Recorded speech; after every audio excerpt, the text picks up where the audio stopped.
ನಮಸ್ತೆ ಫ್ರೆಂಡ್ಸ್, ನಾನು ನಮ್ಮನೇಲಿ ಬೆಳೆದಿರುವ ಅರಿಶಿನ ಎಲೆಯಲ್ಲಿ ಸಿಹಿ ಕಡುಬು ಮಾಡಿದ್ದೆ. ಹಾಗಾಗಿ ವಿಡಿಯೋ ಮಾಡಿ ಅಪ್ಲೋಡ್ ಮಾಡಿದ್ದೀನಿ. ನೋಡಿ, ನಮ್ಮಲ್ಲಿ ಈ ಥರ ಬೆಳೆದಿದೆ. ಈ ವಿಡಿಯೋ ಪೂರ್ತಿ ನೋಡಿ, ಲೈಕ್ ಮಾಡಿ, ಶೇರ್ ಮಾಡಿ. ಸುಮಾರು ಸಸ್ಯಗಳು ಬೆಳೆದಿದೆ.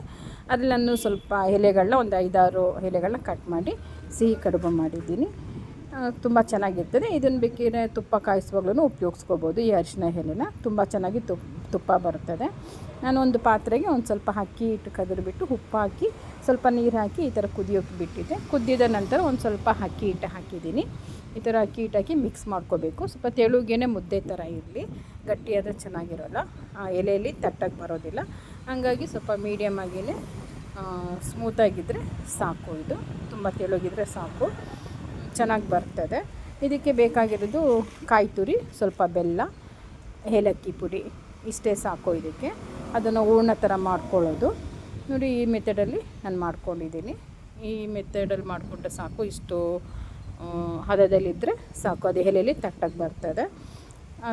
ನಾನು ಈ ಸಲ ಹಿಟ್ಟು ದೋಸೆ ಹಿಟ್ಟು ಥರ ಮಾಡ್ಕೊಂಡಿಲ್ಲ. ನಾನು ಈ ಥರ ಮುದ್ದೆ ಥರ ಮಾಡಿಕೊಂಡು ಎಲೆಯಲ್ಲಿ ತಟ್ಟಿ ಇದು ಮಾಡಿಕೊಂಡು, ತುಂಬ ಬಿಸಿ ಇರ್ತದೆ. ಸ್ವಲ್ಪ ಬಿಸಿ ಇದ್ದಾಗಲೇ ಈ ಥರ ಮಾಡಿಕೊಂಡ್ರೆ ಚೆನ್ನಾಗಿರ್ತದೆ. ನಾನು ಈ ಥರ ಉಂಡೆ ಎಲ್ಲ ಮಾಡಿ ಇಟ್ಕೊಳ್ತಾ ಇದ್ದೀನಿ. ಮಾಡಿ ಇಟ್ಕೊಂಡು ಇದು ಹೂರ್ಣ ರೆಡಿ ಮಾಡ್ಕೊಳ್ತಾ ಇದ್ದೀನಿ. ಇದು ಸ್ವಲ್ಪ ಕಾಯಿ ತುರಿ ಹಾಕಿದ್ದೀನಿ, ಅಂದಾಜು ಮೇಲೆ ಕಾಯಿ ತುರಿ ಹಾಕಿದ್ದೀನಿ. ಸ್ವಲ್ಪ ಬೆಲ್ಲದು ಪಾಕ ಮಾಡಿ ಇಟ್ಕೊಂಡಿದ್ದೆ, ಅದು ಬೆಲ್ಲ ಪಾಕ ಹಾಕಿ ಏಲಕ್ಕಿ ಪುಡಿ ಹಾಕಿ ಸ್ವಲ್ಪ ಬಿಸಿ ಮಾಡ್ಕೊಳ್ತೀನಿ. ಸ್ವಲ್ಪ ಏಕೆಂದರೆ ಬೆಲ್ಲದ ನೀರೆಲ್ಲ ಹಾಗೇ ಇರುತ್ತೆ ಅಂತ ಹೇಳಿ, ಇದರಲ್ಲಿ ಸ್ವಲ್ಪ ಬೆಲ್ಲ ನೀರೆಲ್ಲ ಹೀರ್ಕೊಳ್ಳಿ ಅಂತ ಹೇಳಿ ಈ ರೀತಿ ಬೆಚ್ಚಗೆ ಮಾಡ್ಕೊಳ್ತಿದ್ದೀನಿ. ತುಂಬ ಏನು ಗಟ್ಟಿ ಮಾಡ್ಕೊಳ್ಳೋದು ಬೇಡ. ಹೂರ್ಣನ ಸ್ವಲ್ಪ ಸ್ಮೂತಾಗಿ ಇದ್ದರೆ ಸಾಕು. ನಾನು ಒಂದು ಕಡುಬಿನ ಪಾತ್ರೆಗೆ ಒಂದು 2-3 ಚಮಚ ನೀರು ಹಾಕಿ ಈ ಥರ ತಟ್ಟೆ ಇಟ್ಕೊಂಡು ನೋಡಿ, ಈ ಥರ ಎಲೆಯಲ್ಲಿ ಈ ಥರ ತಟ್ಕೊಳ್ತಾ ಇದ್ದೀನಿ. ಈ ಥರ ತಟ್ಕೊಂಡು ಚೆನ್ನಾಗಿ ಬರ್ತದೆ ಕಡುಬು, ಮಾತ್ರ ತಿನ್ನೋಕ್ಕೂ ಸ್ಮೂತಾಗಿರ್ತದೆ. ನೋಡಿ, ಈ ರೀತಿ ಫಿಲ್ಲಪ್ ಮಾಡಿಬಿಟ್ಟು ಫೋಲ್ಡ್ ಮಾಡಿ ಒಂದೊಂದೇ ರೆಡಿ ಮಾಡಿ ಇಟ್ಕೊಳ್ತಾ ಇದ್ದೀನಿ ನಾನು. ನೋಡಿ, ಈ ರೀತಿ ಮಾಡಿಕೊಂಡ್ರೆ ಸಾಕು. ಈ ಥರ ನಾನು ಎಲ್ಲ ಎಲೆಗಳಿಗೂ ಮಾಡಿ ರೆಡಿ ಮಾಡಿ ಇಟ್ಕೊಂಡಿದ್ದೀನಿ.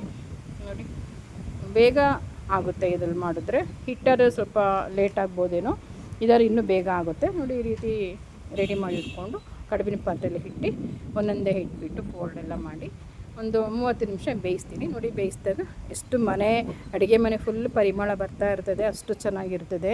ಅರಿಶಿನ ಎಲೆದು ತುಂಬಾ ಒಳ್ಳೆಯದು. ಹಬೆಯಲ್ಲಿ ಬೇಯಿಸ್ಕೊಂಡು ತಿಂತೀವಲ್ಲ, ಆರೋಗ್ಯಕ್ಕೆ ಒಳ್ಳೆಯದು.